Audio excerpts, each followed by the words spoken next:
Picture a ship's deck under a Caribbean sun that feels like a hammer. A barrel of water sits near the mainmast, and the men can smell it from 3 paces. It has been 6 weeks since they left port. The water in that barrel has a greenish film on top, and when the cooper drives the bung out, the odor that rises makes seasoned sailors turn their heads. This was not an exception. This was the normal condition of drinking water aboard any vessel during the golden age of piracy, roughly from the 1650s through the 1720s. The human body can survive about 3 days without water in a hot climate. A pirate crew working the sails, hauling anchors, and fighting at close quarters under the tropical sun needed at least 2 liters per man per day just to stay functional. A ship with 100 men therefore required 200 liters of water daily, and that was the minimum. A voyage of 3 months meant 18,000 liters of water had to be brought aboard before the anchor ever left the seabed. The problem was that water stored in wooden casks did not stay drinkable for long. Within 2 to 3 weeks, the contents of a freshwater barrel began to change. Microscopic organisms that hitched a ride from the river or spring where the cask was filled multiplied in the warm, dark interior. Algae grew where sunlight reached the bunghole. Bacteria that caused dysentery and cholera flourished. The water turned brown, then green, then developed a smell that ship logs described as thick enough to taste before the cup touched the lips. Pirates did not have the scientific knowledge to understand what was happening.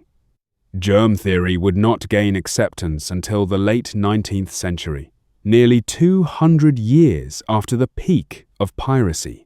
What they did have was a set of practical observations passed down from older sailors and tested by survival.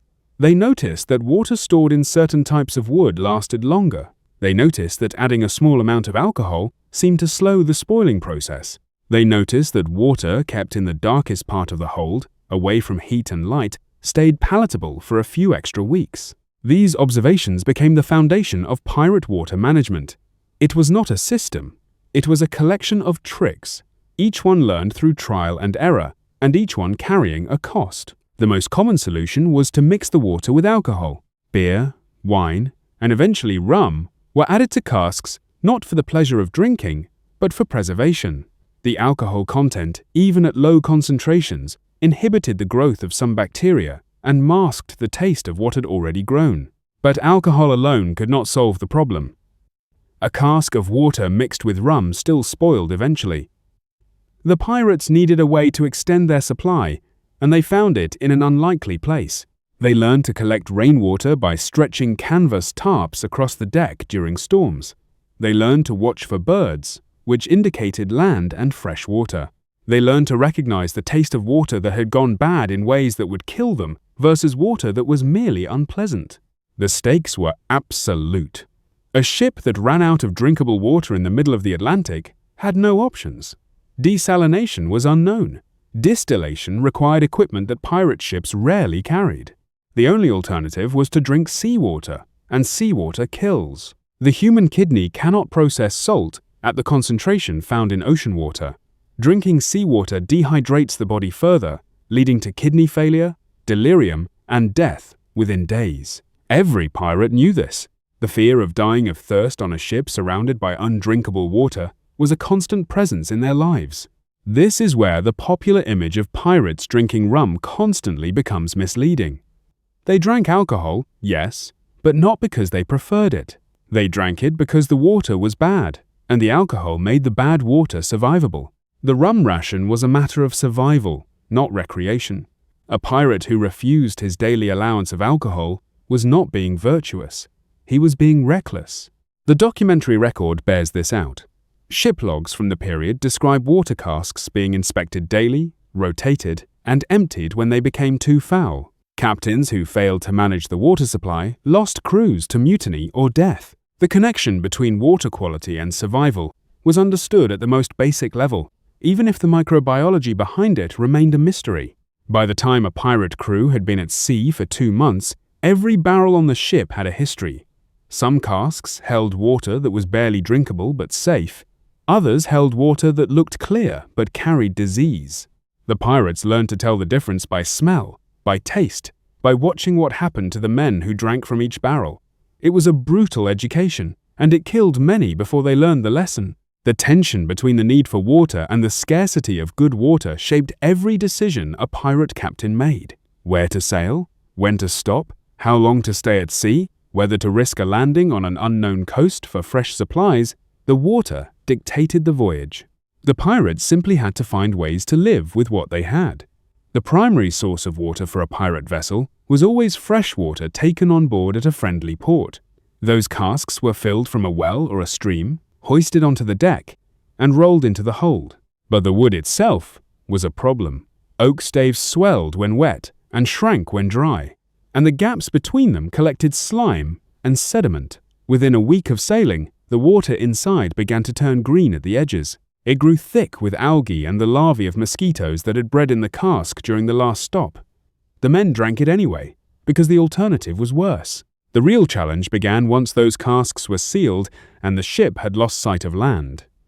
The first and most critical method of replenishment was the collection of rainwater. Every available container would be brought on deck when clouds gathered. Sailors scrambled with buckets, cooking pots, and even their own hats.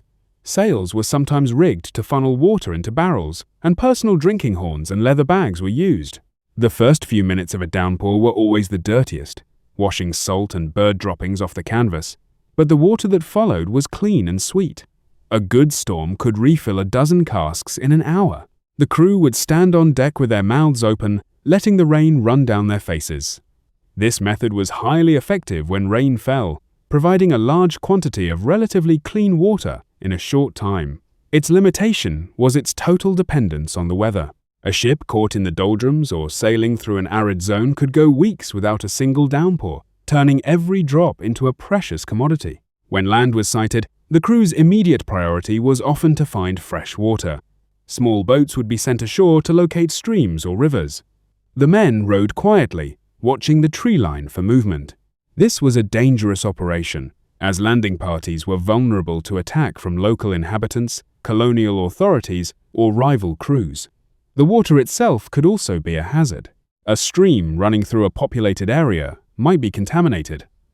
And accounts from the period describe crews suffering from dysentery after drinking from what appeared to be a clean source. One party might return with full casks and a clear stream, while another brought back water that left half the crew vomiting over the rail by nightfall. The process of hauling heavy, filled casks from a beach back to a waiting ship was laborious and slow, limiting how much could be collected in a single foray.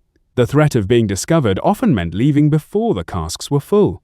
A lookout would shout a warning, and the men would abandon their barrels and run for the boats. Faced with extended time at sea and dwindling supplies, pirates did attempt rudimentary desalination. The most common method involved distillation, using the ship's own cookfire. A pot of seawater would be boiled, and the steam captured by a cloth or lid then channeled to drip into a separate container. This produced pure water, but the process was incredibly fuel-intensive. A ship's wood supply was finite and crucial for repairs. Burning it solely for water was often a last resort. The yield was also pitifully small, producing perhaps a few cups after hours of careful work.